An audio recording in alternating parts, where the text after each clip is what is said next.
নমস্কাৰ। আমি বিশেষকৈ মই কাম কৰি আছোঁ আমাৰ নামঘৰৰ ওচৰতে।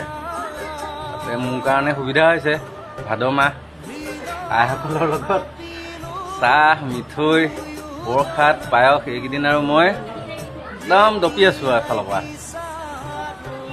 সিফালেও যথেষ্টখিনি আইসকল বহি আছে, মই এইখিনিতে বহি আছোঁ।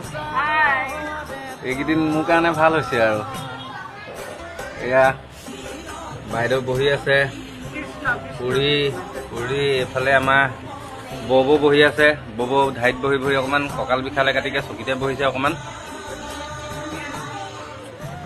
এয়া আৰু আমি এনেকৈ আৰু ভাল লাগিছে এইকেইদিন। এতিয়া ভাদ মাহটো শেষ হ'লে মোৰ বেয়াহে লাগিব মনটো।